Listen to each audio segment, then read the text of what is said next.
All right. GMRX athletes, JJ, April, Janet, Carol, Cassandra, gather the troops. This is the week. Let's start with Friday, and then we'll go back. We are big fans of CrossFit, as you guys know. A lot of the athletes are wanting to compete in the CrossFit Open. Those of you that aren't interested in that, that's all right. This is that period of time of the year where you see some movements that you don't maybe see throughout the course of the year. The loads are a little bit lighter, the reps are a little bit higher. You're doing some funky movements like things like jumping pull-ups. And this is that time of year where we just keep trying to make you guys more athletic. So when you look at Friday, it's not yet up there. On Thursday, when that workout comes out, Sam and I always do this. We put our heads together. We try to figure out what's a good warm-up and how we can work that class on Friday. So we'll put that by Thursday around, probably be after, we had to move a class after the 5:30 class on Thursday. Yep. So it should be up by 6:30 or 7 on Thursday night, what we think. I'm sorry about that. If I can get it up by 4, I will.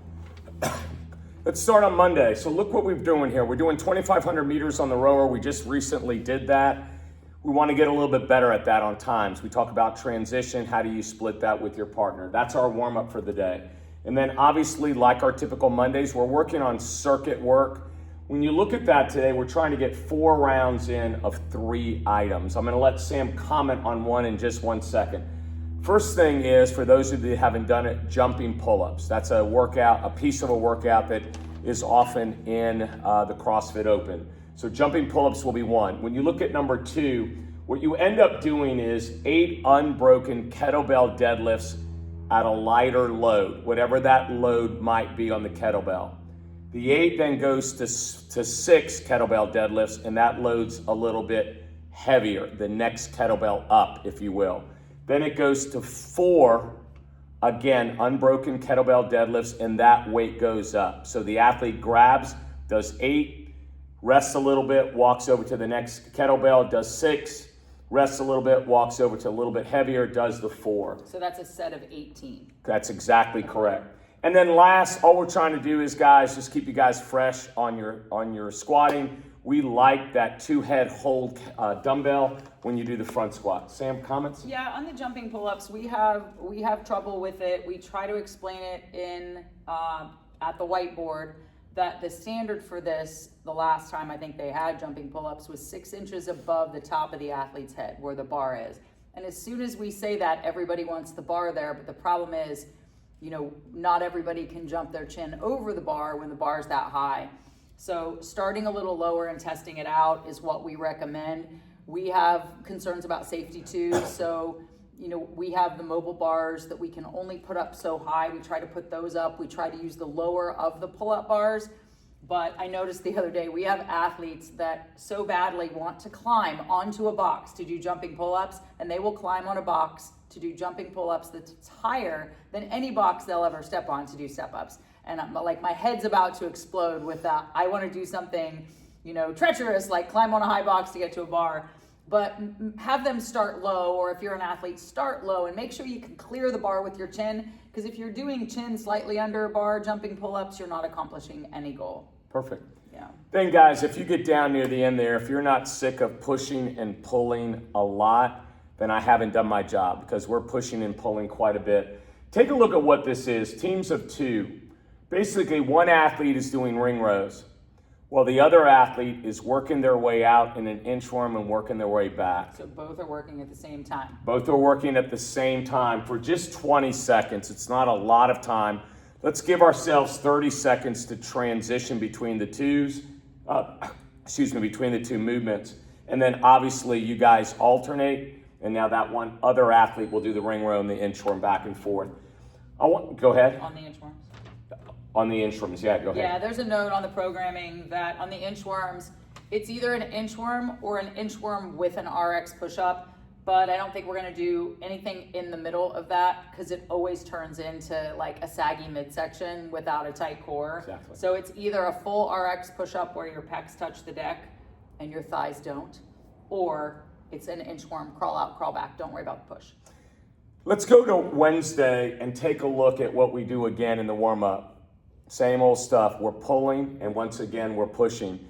Now again, just notice the ring row. When you talk about a ring row, when you talk about this neutral grip, we talk about the difference between that kind of pull and then the body row, all right? So there is a difference between that type of pulling.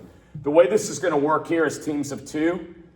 You're gonna work into body rows, probably no more than a max set of 5, and then I go 5 and Sam goes 5. If you're doing more than 5, your body row distance, height, or feet is just too easy. We'll work for 3 minutes.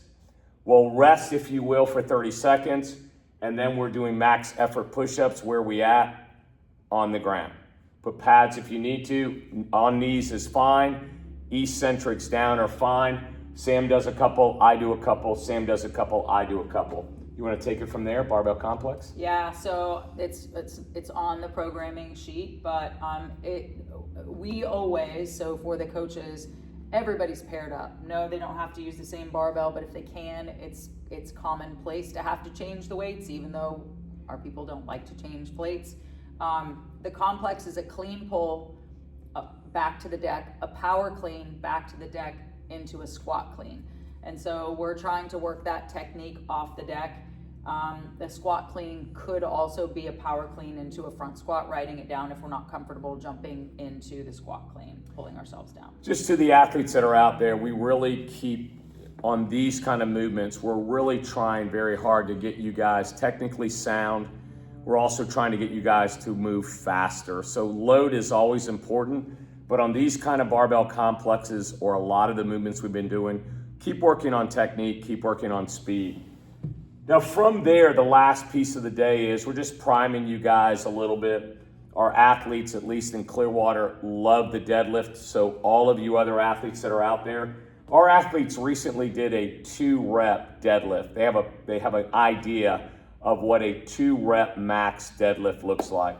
So athletes at GMRX, today what you'll do is 70% of what that load is, fairly heavy. You'll do 6 reps.